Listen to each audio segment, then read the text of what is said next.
Hello and welcome to Run My Arts Watercolor series.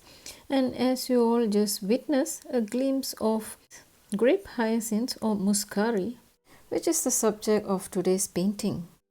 As usual, I'll be using my favorite watercolor paper, which is Canson XL, cold pressed 300 grams per square meter. I'm just trying to show you here that the Canson XL is available in A5 size and I just discovered it.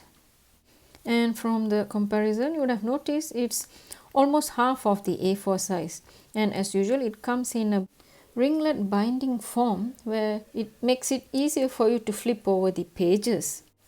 And they have also marked the split part of the paper for easy tear off. Otherwise you can just maintain all your paintings in the form of sketchbook. And also sharing here the type of masking tape that I use for my watercolor paintings, which is from the brand Mule, and they offer it in two different sizes, which is 15 mm and 25 mm of 20 meters each roll. And why Mule masking tape is because personally I find them quite gentle on my watercolor paper, and they are easy to tear off at whichever length you prefer. So usually I hardly share all this material information in my watercolor tutorials, but in case there are beginners watching, I personally feel that these items that I just mentioned are actually budget friendly. So to kickstart the painting process, you'll have to understand the basic shape of this Muscari plant or grape hyacinth, which resembles some small berries. So I am using a nice mix of violet from Schminker, and using my mop style brush I am just trying to paint an uneven head of the hyacinth. As you can see here, the repetition process, I'm just trying to imitate the uneven shape, especially on the sides, on the left hand side and the right hand side of the head, and then just painting it with a simple wet on dry technique. So basically I have not pre-wet the paper, I'm just using the wet paint to paint onto the dry paper. So the best way to paint these rounded or uneven edges is to use a round watercolor brush. So try to avoid using flat bristle brush because you might have difficulty in trying to imitate those uneven or rounded edges, and just try to paint them loosely in various sizes. They don't have to be symmetrical or parallel to each other, so that the various sizes and heights would create various perspectives, as in flowers in distance and at the foreground, so that your entire painting doesn't appear flat but more three-dimensional. Some paint spatters to create that busy look on your painting, and also water spritz. I do this a lot. The water spritz help to bleed some of those loose pigments, especially those from the spatters that I made. Just showing you a tip to fix a painting that is overly wet, meaning there's just too much of watery paint on your subject. You can just use a damp brush. You can lift out the pigment from the over watery painting easily. Just squeeze out the excess water from your clean wet brush so that it becomes thirsty and be able to absorb those excess paint from the paper. Moving on, I am going to start to paint the stem and leaves of the plant, and I'm using a rigger brush which is extra long compared to a basic rigger brush. As you can see here, I'm using olive green yellowish tone, which appears to be slightly light similar to a sap green. You can use any green of your choice. I just thought of making a light green shade similar to the reference photo. And as you can see here, the extra long bristle helps me to paint it effortlessly.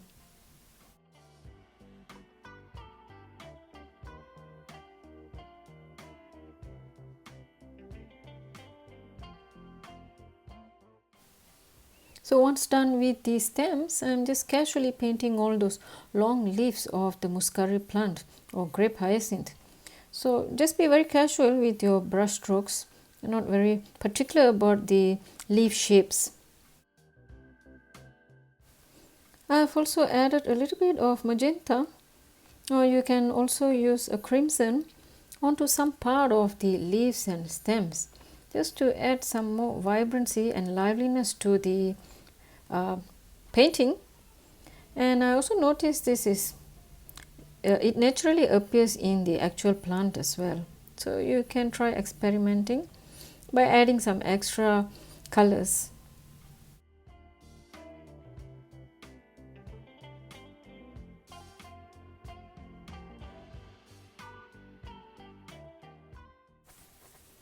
So just thought of sharing here with you the length of the rigger brush bristle. It's almost 5.5 centimeter. Moving on, since the painting is fully dry, the next step is to paint the second layers, where I'm going to paint the detail petals, and I'm going to use a small brush for this of size 0, and it's from the same series as my script brush, which is Cosmo Top Spin. Basically, you don't need any fancy type of brushes as long as it's meant for micro painting. So since I want the second layer painting to appear darker than the first layer, I'm adding a little bit of sapphire blue into my first violet paint mix. So you can use any type of deep blue paint mix as in ultramarine and mix it in your violet or purple paint. And using the micro rigger brush, I'm just gently painting in, but in a very casual manner, all those loose petals on the first layer of the hyacinth or Muscari's head. As you can see here, nothing very particular. As I paint, I'm just leaving an empty space at the bottom of the circular brush strokes that I make to imitate those open petals at the bottom of the flowers, individual flower petals.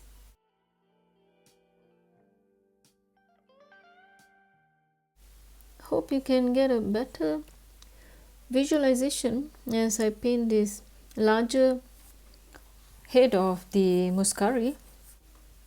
And if you observe closely, I'm actually painting it in a form of teardrops, but I am filling up the top part of the teardrop with paint and leaving the bottom part empty, which is why you can see those light colored dots peeking out from the first layer of painting, which is the light violet.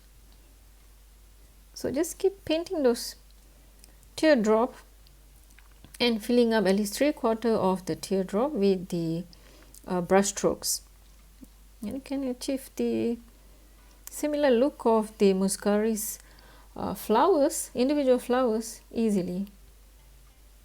But if you find it difficult to make these brush strokes at one go on the same layer, you can just paint the teardrop outline first as the second layer and leave the painting to dry, and come back to fill in those gaps and leave a little bit of the white areas or light areas when you paint the third layer. And as for the distant flowers, you can just apply them in a form of dots onto the first layer of the Muscari's head.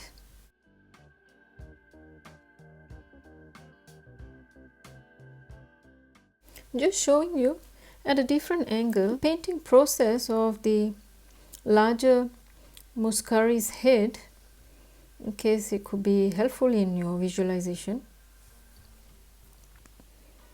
As I said, it's in a form of teardrops, but I'm leaving some gaps in between. And since this is a very narrow area of work, a small size painting, which is why it is important to use a micro size painting brush, so that you do not struggle much and can paint it effortlessly.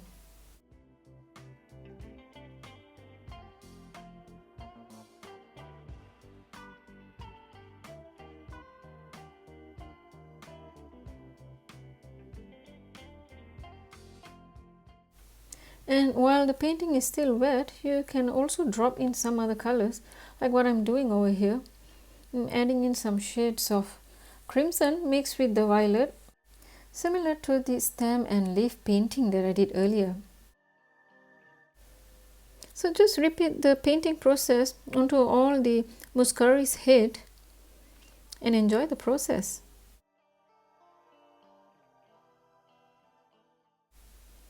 Notice that color variation of a light purple hue versus the darker purple hue definitely helps your painting to stand out instead of appearing very flat and plain. Next, I am just making retouches to the stem and leaf by using the same paint mix, which is the olive green yellowish with a little hint of a darker green shade. So it's not that obvious, but there's definitely a darker hint to it. And while I repaint, I'm also adding more brush strokes to create more of the background leaves or foreground leaves impression, since the painting is a bit empty. Some paint spatters using the same green mix. As I said, this would add some story, a simple story in your watercolor painting, as in floating petals or bursting seeds or whatever it is, but it would definitely look more interesting instead of maintaining all those white areas on your watercolor paper. And over here I'm also adding some purple shades of paint spatter. So we're almost done with the painting with just 2 layers. But if you'd like to add a third layer, which is the highlights, as I usually do in most of my paintings, I'm just going to paint in some white highlights using white gouache paint. I'm using the same micro brush to just dab a little bit of that gouache here and there. And that creates an interesting feature on your entire painting, as it creates a 3-dimensional look and also gives you a perspective of light and dark areas on your subject. You can also use acrylic paint of white shade as a substitute to a gouache paint, as long as it is of opaque in medium. Well, alternatively, you may also use a dry medium, as in pastel pencil. I'm using the Faber-Castell's Peat Pastel in white shade, and you can just easily mark those highlights or color in those highlights onto your dry painting.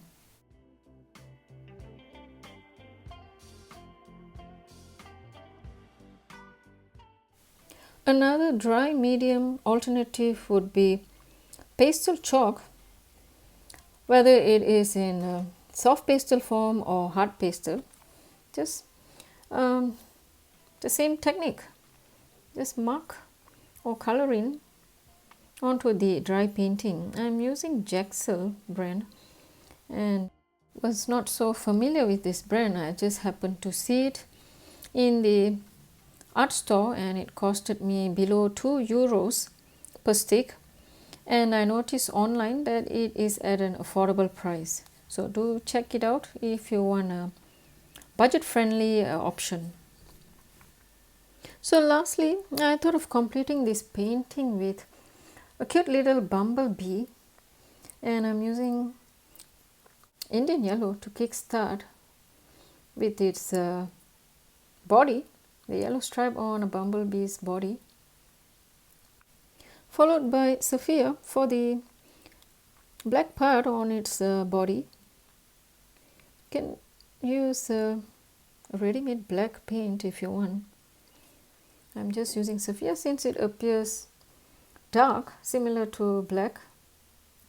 And for the wings, I just made a single stroke with the same sapphire paint and used the micro brush, damp micro brush, to just give it some light washes so that it appears a bit translucent, similar to its natural wings.